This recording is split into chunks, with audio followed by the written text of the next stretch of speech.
This podcast contains lots of swearing and violence, occasional use of the N-word, and other content that some people may find disturbing or offensive.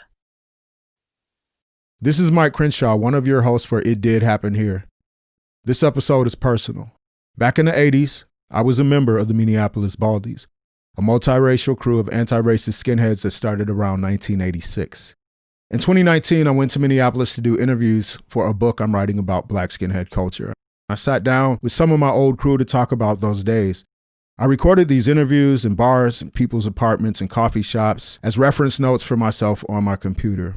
There are also interviews with me in a lot of different settings. You may be wondering how the story of a Midwest skinhead relates to Portland and its struggle with neo-Nazi violence. Don't worry, we'll get there. For right now, let's start in about 1985 when I moved to Minneapolis. I was a teenage kid in Minneapolis, originally from Chicago. By the time I got to Minneapolis, I didn't really fit in, and I was tired of always going to new schools and trying to find new friends. And so that's when the hardcore punk scene started to appeal to me, because I started meeting people from that scene, and I was like, well, these guys aren't trying to fit in.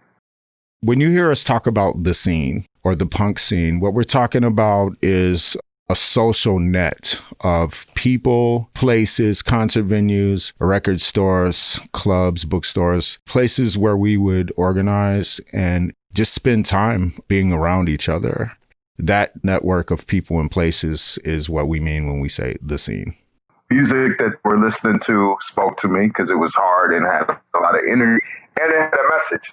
My group of friends and I started rolling around together. And at the time, we were like straight edge. We're skateboarding together. Me, this brother Jason Nevilles, who's a Native American kid, couple working class white kids. There's about 7 of us at first.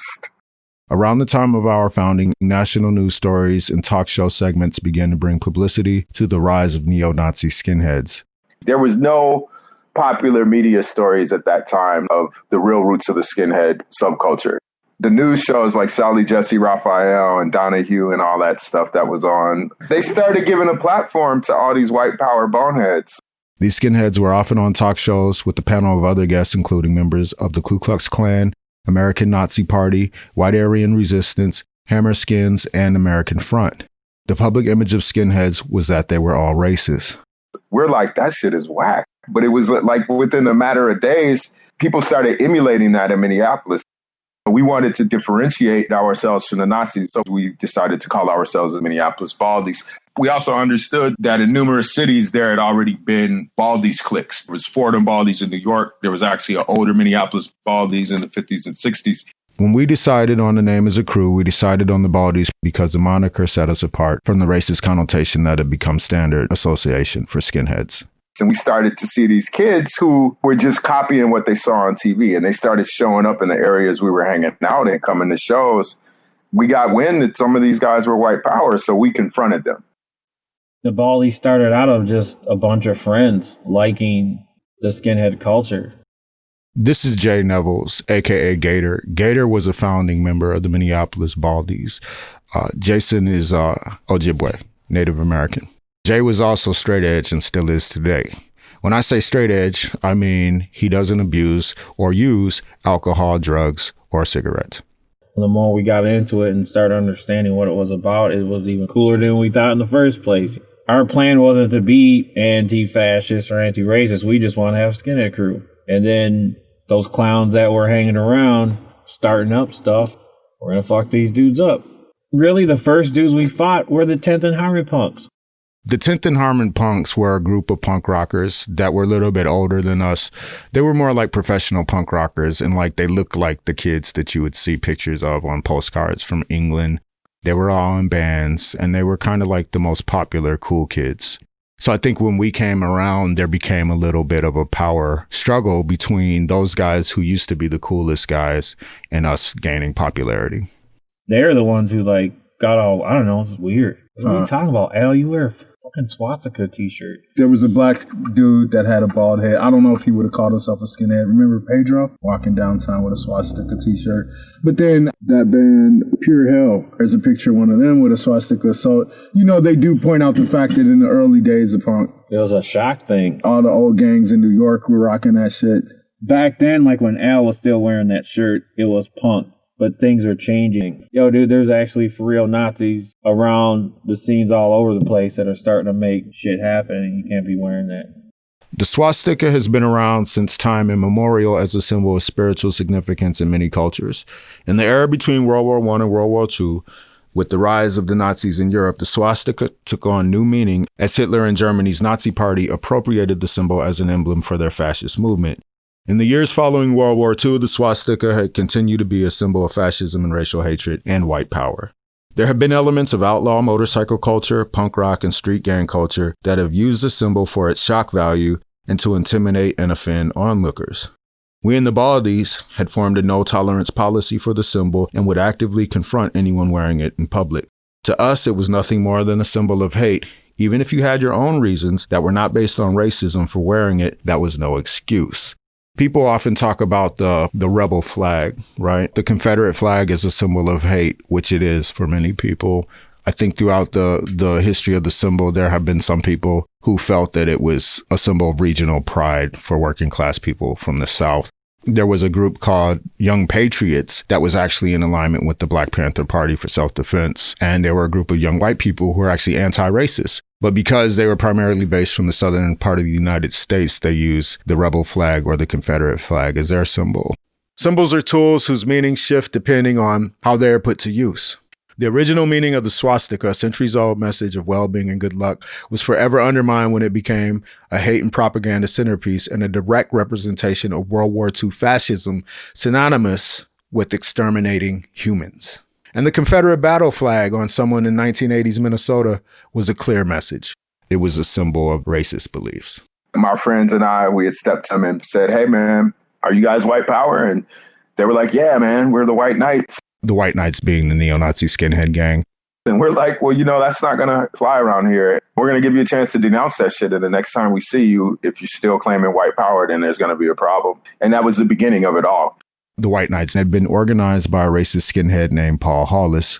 One of my early memories of Paul was him having a conversation with me and trying to explain that he totally supported Black pride, but he didn't support Black power.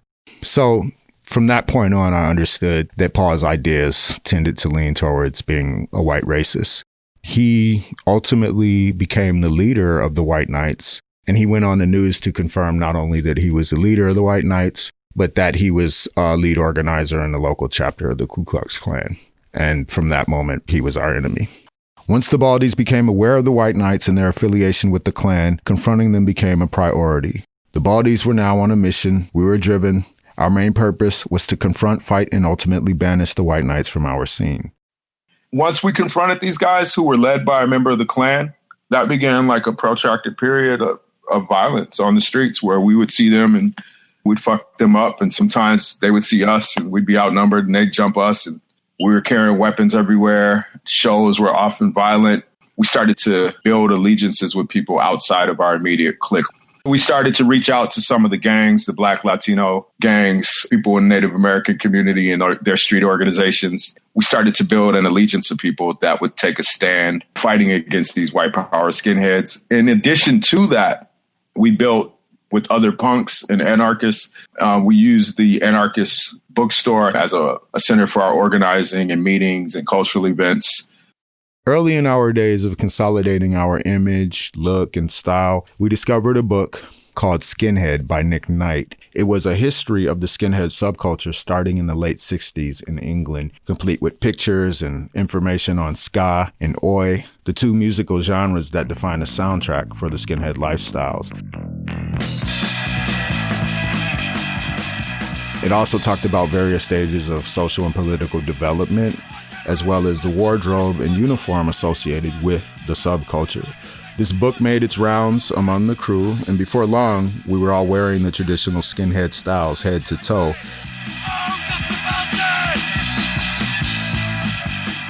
Many of us would mix our skinhead style with elements of hip hop and gang culture. Hoodies, Adidas Sambas, baggier khakis, flannel shirts.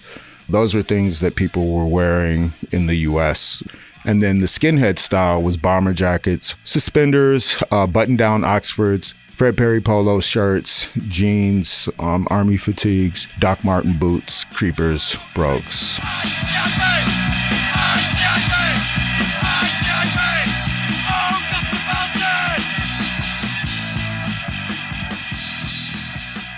Lorraine was the one who shaved my head, and I remember having to work up to it. Here you're going to hear from Nissa. Nissa was a member of the Minneapolis Baldies. She was one of a number of women who were core members of the Baldies. Skinhead culture and the scene and the history of it, it wasn't as deeply important to me as it was to everybody else. Me, it was a lot more about like looking fine and listening to cool music, being sharp and standing for something. But right then in that moment, one of the really important things we were doing was seizing that look back. And if I was going to be a part of this movement and fighting white knights, if this is something I really believe in and we could stop it, I just felt like I got to do this. I need to put my money where my mouth is. I really thought it was important to shave my head and be a part of that. At one point in time, there was a conflict between the women in the crew and the men in the crew about our sexism and not inviting the women to come to fights. And the women fought with us to be able and have the same right to come to the bras with us. And from that moment forward, whenever we would go meet the Nazis to fight, it would be all of us, not just the men. When people say skinhead, sometimes people will mistakenly believe that one's head is shaven clean. For many skinheads, they would shave their hair short. Okay, so maybe a centimeter long, maybe a 5 o'clock shadow, and sometimes clean shaven. Skinhead girls often had either fully shaved heads, but more often you would see them with a fringe cut or a Chelsea, where the bangs on the front sides and back of their heads were grown out long. The experience of shaving one's head was a prerequisite to being a skinhead. Once you had shaved your head and you were a baldy or a skinhead, then it was something you kept up with. The reason skinheads shaved their head was because we were known for our willingness to be violent. And once in a fight, it was harder to pull one's hair if you didn't have any hair to pull. The fighting in and of itself was something that was expected of you. We had violent enemies and we didn't want to be with people who weren't going to have our backs when we needed to protect ourselves. The degree to which fighting is and violence is scary, it is, because you can get hurt and you can get killed. But I think when you have people that stand with you, then there's a sense of courage and purpose, especially if the fighting is based in ideological beliefs that you're aligned with at the core of your being. Then you're going to be more committed to making it through whatever the situation is. As Black men in particular, we've always have had to define ourselves. Self-determination has been one of our key points in our history in this country. Define ourselves before somebody defines yourself for you. You're listening to Marty. Marty currently lives in Atlanta, but Marty is a Black skinhead from Chicago. Skinheads of Chicago, or SHOC, was a multiracial skinhead crew that was larger than the Baldies in numbers. Since I was originally from Chicago, and Chicago was one of the closest major cities, we did a lot of work to form an allegiance with SHOC. Simultaneous to our problem with the white knights in Minneapolis, SHOC had a problem with Nazis in their own city, namely CASH, or Chicago Area Skinheads. And we would often take trips to each other's cities to support each other in organizing and confronting the Nazis. Marty and some other Black skinheads from SHOC eventually moved to Minneapolis for periods of time, and we were basically family. And I think it's important as Black men that we've been able to articulate our experiences in this country through the lens of real working class struggle. And I think that's kind of how it's gone for me. A lot of kids since forever have always formed gangs or cliques or clubs. That's kind of how it started, with Irish working class kids creating gangs and fighting against the nativist kids, gangs in New York, There's a whole social tradition of working class kids coming together to protect the neighborhood, to help each other. There's always been this mutual support system that working class street kids extended to each other. We get tarnished with a negative brush. That's how America works. I think America has a history of shitting on its working class. But the biggest challenge I find is that trying to reconcile who we are as Black men and a largely white European subculture. When I deconstruct that in my mind and what that really means, I look at British working class youth culture. They basically identified with the Jamaican working class, who also identified with the American blues artists, soul, R&B artists, whatever, of the late 50s, early 60s, right? So everything kind of points back here.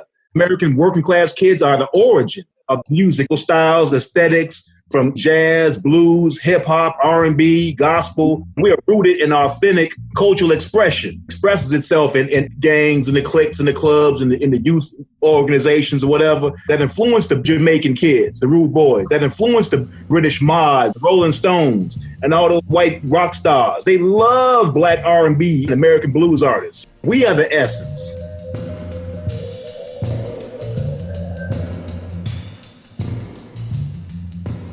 Post-war, working-class London youth culture gave rise to several different scenes identifiable by music and fashion styles, including mods, teddy boys, and rockers.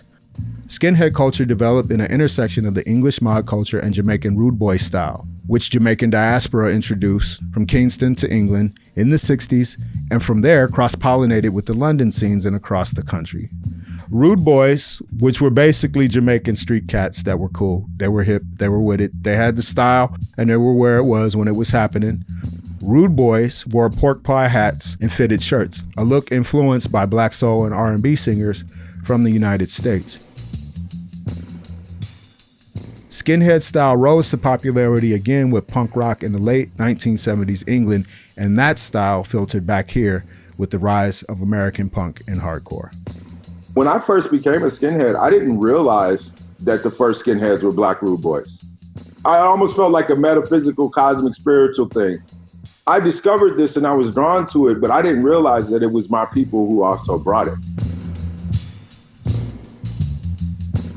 This next interview is with David Jeffries and Gator again, Jason Nevilles.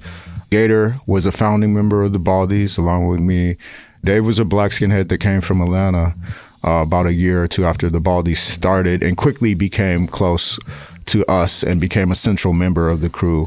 His role was so integral as one of the best fighters and one of the brightest personalities in the crew. So this is Dave, Jay, and I talking in Minneapolis. Here comes Dave walking across the street with Swamp. Yeah, and you guys knew him. Yeah. He had told me, he was like, yo, I know these cool dudes up here. Then I noticed little shit. Like I would see his white power shit and I'd like, dude, that's spelled wrong. And he'd be like, whatever, man.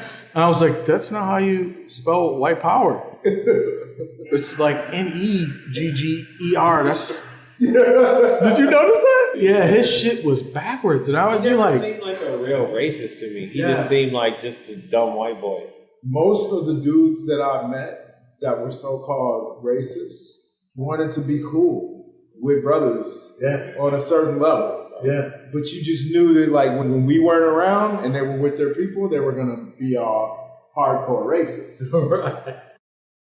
Here you're going to hear again from Nissa. I recall this clearly. There was always the opportunity given, cut it out.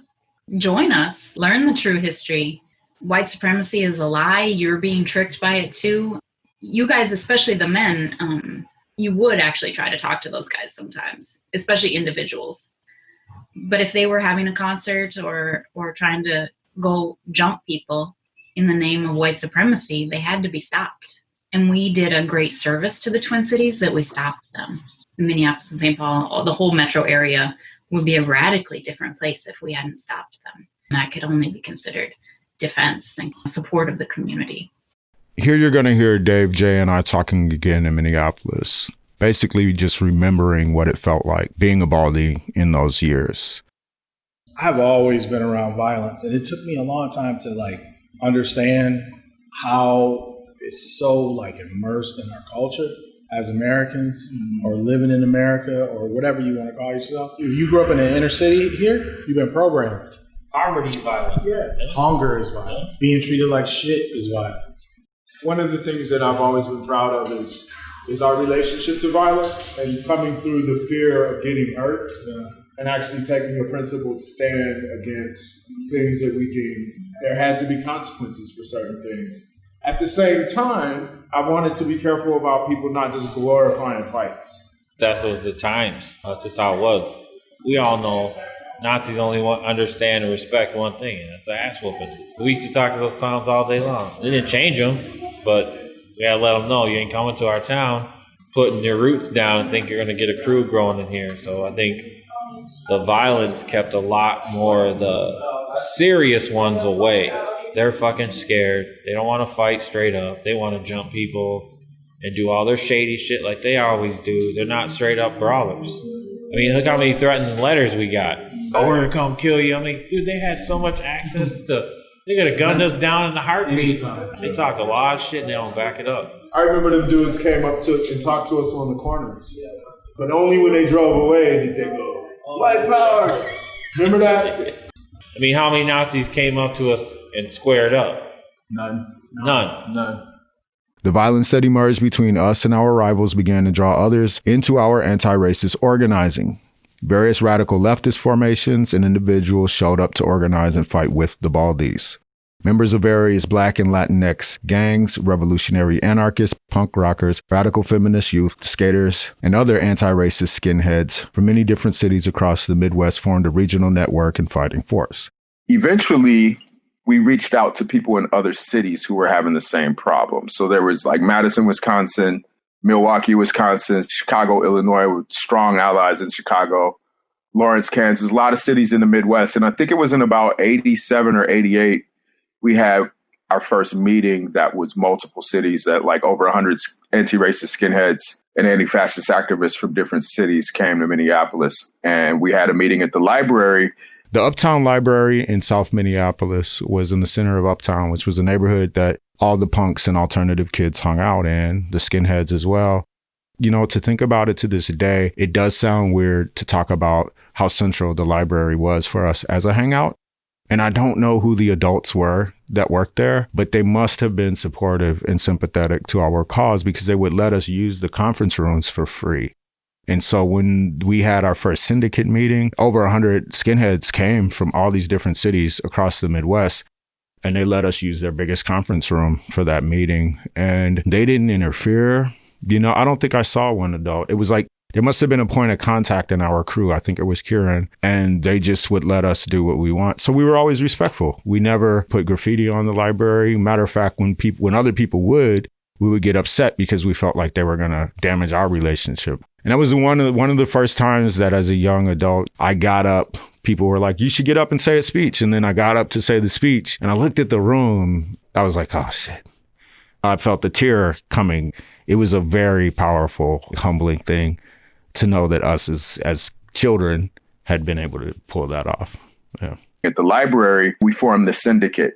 The syndicate was basically this network of anti-racist skinhead crews and anti-fascist crews that were ready to hunt down Nazis in their cities, because we understood that in order to confront violent racists, we couldn't just do it ideologically and we couldn't do it with words and language. We could do all those things and we were doing all those things, but we had to be willing to find them where they were and fight them.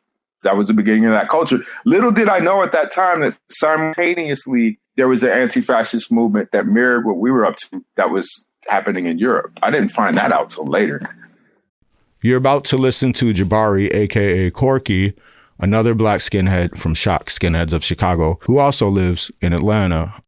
Corky was integral to the political development of the Skinheads of Chicago as a crew, along with Marty, and he later moved to the West Coast and was active in the anti-racist skinhead scenes in the Bay Area. There are people who brought ideology to the clique and who brought muscle to the clique and who really brought useful points of view, so thought and muscle.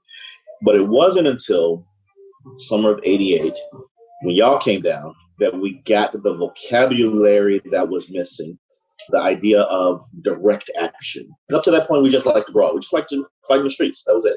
While we believed it had some philosophical underpinnings, when it comes down to it, we were just fighting and drinking.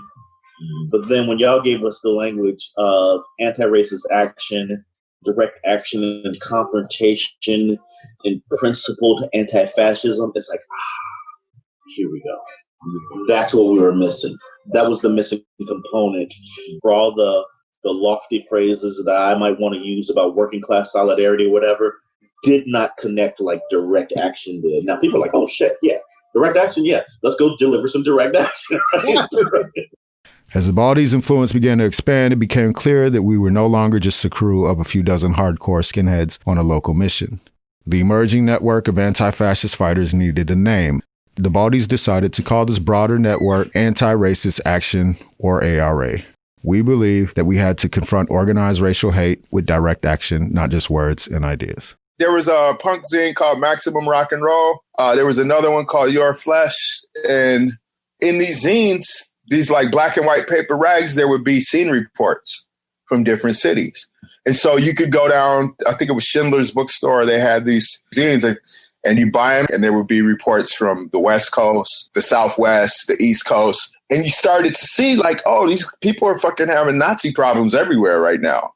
You reach out to people in those scenes. There were some of us in the punk scene who traveled a lot, or people who were in bands that were on tour, and they would meet people from different scenes and they would hear about what was happening in those cities and they get people's contact. You'd go in your kitchen and you pick up your clunky telephone, dial the number, and you'd call somebody, or you'd go to a phone booth. There were even chain letters.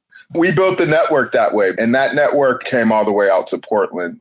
In that year, 1989 and 1990, a number of Minneapolis Baldies became aware of the white power skinhead problem that was happening in Portland. And they traveled to Portland as a group and provided material support for Portland anti-racist skinheads. That was such an integral part of the relationship between anti-racists and anti-fascists in Minneapolis and anti-racists and anti-fascists in Portland. There's a connection that still exists to this day. I was not on the first trip that the Minneapolis Baldies took to Portland, but I remember hearing the stories about how active that trip was in terms of what happened on the streets. The people in Portland felt that it was very helpful, very supportive, the way we came out. During my years in the Minneapolis Baldies and in the founding era of anti-racist action, it was very clear who the enemies were and where we could find them. Those enemies, that element, wanted to be part of the scene that we were in. And so they would come to the same shows, they would show up in the same neighborhoods, and sometimes they would come to the same parties. And so that was the arena in which we interacted. Later, the evolution of the movement began to be not just focused on local activity of white supremacists, but national activity. And so different ARA chapters would communicate to each other and share intelligence, because doxing emerged as a practice in which you could investigate and find out where your enemy worked, where they lived, and expose that information in the hopes to put social pressure on them. A lot of times these people that were in hate groups operated in secrecy. To expose what they were up to with their racist activity was a weapon. Something that also developed along with doxing was not just street fighting, but finding out where their organized events were going to be and then showing up and engaging in direct action to get the events shut down. Some of these events would be at churches or different buildings in the community, and we didn't know if the people who ran those organizations even understood that by allowing these events to happen, that they were sponsoring white supremacy. That emerged and transitioned into counter demonstrations and counter protests, in which members of anti-racist action and different anti-fascist organizations would show up in unison to make a public presence whenever the white power people wanted to have a demonstration. You know, this is a long tradition, but it's a lot of what we still see today in the streets with the Proud Boys and Patriot Prayer and the Black Bloc showing up. So the ways in which we organize evolved over time. I do think it's important to note that between the time ARA started coming out of the anti-racist skinhead scene, started by the Minneapolis Baldies, and emerging into different chapters of ARA around the world, and then ultimately into Antifa, there were also people who were closer to the original culture of what developed ARA, which was groups of friends who were skinheads, who were anti-racist, who believed in fighting Nazis. And that there is actually sometimes a lot of difference between that culture that's based more on friendship and the more sophisticated organizing that emerged later. And in fact, there's sometimes tension between different approaches. There's people who feel like the doxing and the more research-based approach is too intellectual and doesn't really accomplish as much as street violence will. There's a lot of us who were part of the street violence that are grown and don't engage in that kind of activity because, a lot of us are in our 50s now. We've got houses and careers and kids and families. And the way that we were able to do that because, we were passionate, also had a lot to do with how young we were. We had a lot less to lose. And for where our consciousness was and our commitment was, it made more sense at the time because it felt like a more effective approach. Matter of fact, back then, if you would have told us, there are other ways to approach the problem, we would have disagreed with you passionately. I think the reason that we were committed to violence was because it felt like we were the only people who were going to do something about it and that was the most profound way to engage the issue. People want to hear you say you're either for it or you're against it in terms of violence. And what I'll say is that right now it's not in my interest to go out and commit acts of violence. If my life is threatened, I'm going to respond accordingly. I'm happy that I spent so much time being engaged in the kind of violence that was common that I know what that feels like, but it's not something that I want to participate in unless those that I love are actually threatened. Will I tell people that it's wrong? I feel like violence is dangerous. You can get hurt and you can die and you might end up killing somebody. But I want us to remember that white supremacy and hate is a form of violence and terror. At the core of the set of beliefs of white supremacists is they believe that it's their right to not only kill you, but to get away with murder because of who you are.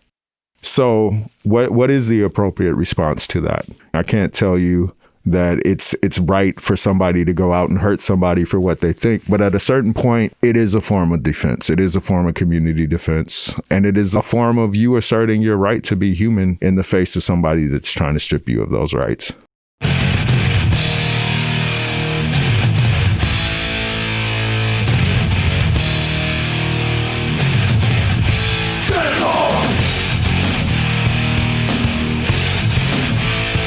Thanks for listening to episode 4 of It Did Happen Here.